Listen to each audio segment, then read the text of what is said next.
Hello, this is GeoTechland, and today I'll be playing Zelda Breath of the Wild on the latest Cemu emulator version here.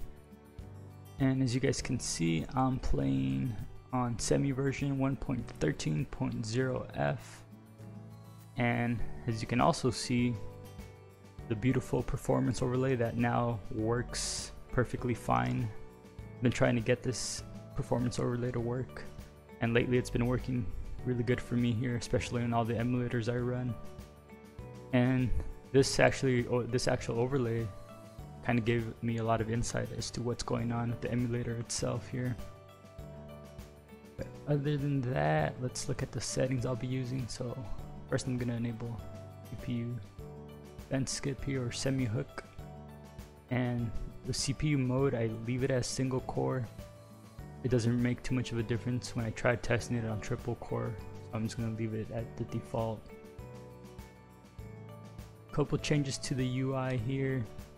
There's now general settings, and here I can adjust this if I want. I'm just leaving it as is though. I only changed this to stretch. And so let's see, other than that, I think that's pretty much it. So let's get started here.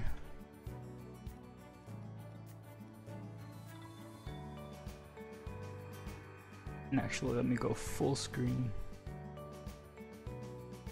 Now, in terms of performance, there's some slightly good news, you could say, but generally you've been stuck on around 20 FPS here with this AMD graphics card.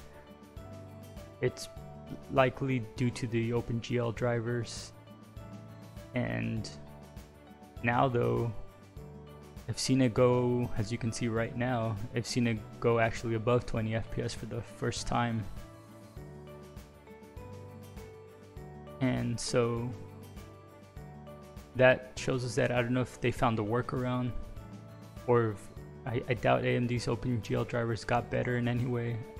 I think it's likely that some changes under the hood here on this newer version has helped things out. But yeah, as you guys can see, it's going to 25, 30 FPS now.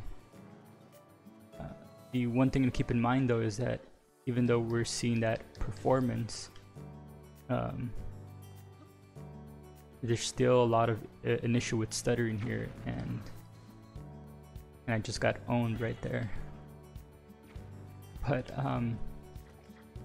so yes, I wouldn't say this game is quite playable yet. Well, I guess technically it's playable for me, but I wouldn't say it's quite smooth yet, just because of all that stuttering.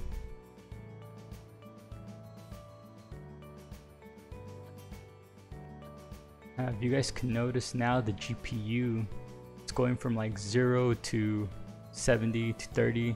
It's like all over the place, and that may actually indicate how messed up the drivers are.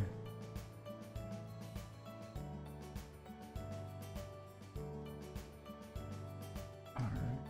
Yeah, that's the slightly good news, is that we finally reached or broke the 20 FPS limit. And the game's actually performing pretty smooth right now, despite that I'm recording. So I'm gonna actually turn it up a notch here though.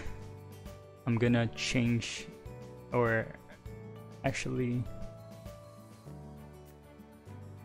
add the graphics packs here, because the game looks beautiful in 4K, but there is a difference that I noticed in FPS. Before, when I tested it, there wasn't too big of a difference between changing like to 4K resolution, maybe like 1 or 2 or 3 FPS. But now if I go 4K on this baby here, it actually ends up being stuck on 20 FPS again, so that's kind of interesting. I'll enable FPS++, although it's not gonna go over. Alright, I'm gonna go restart this real quick here, and I'm gonna show you the graphics packs here. You can see the settings have been enabled, and The one thing I want to mention too, this menu's kind of glitchy, like there's no, if I change or make a change here, I just have to close it. Sometimes it'll kind of glitch out, and so it's kind of interesting. But alright, you're gonna see the difference in performance now that I've switched this to 4K. And you actually see the GPU go to 100% utilization. And you're gonna see that it'll be capped at 20 FPS now. Oh, it's going a little bit over. But I should probably enable then skip. I always forget to enable that.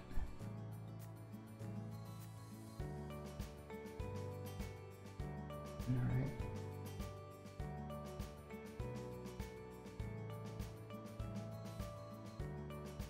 When I switch this to 4K, I could hear my fans kicking in. But yes, it goes from 0 to 12 to 38.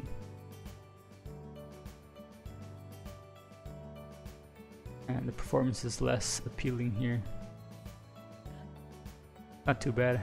I'm wondering if caching has helped a bit as well. But man, this performance overlay is really showing us a lot of good info. Yeah, a lot of the stuttering too that we're seeing happens during collisions. So like when things explode like you're seeing now, those get stuck in. So yeah, in 4K it's a lot worse here. But again, this is apparently an AMD driver issue. I used to update my drivers like every time there was a new update, but now I kind of just take my time. Just because certain things work a little bit differently sometimes. It's kind of weird. But alright, other than that, I think you guys got a good, some good valuable insight as to how this latest Cemu version is performing on this AMD GPU here. So things are looking better though. There is hope, and as soon as apparently there's going to be a new version 1.14 coming out soon that's a bit more experimental, and I'll be testing this out there as well. So thank you guys for watching. If you found the video helpful, please like it, share, subscribe, and I will see you guys in the next one.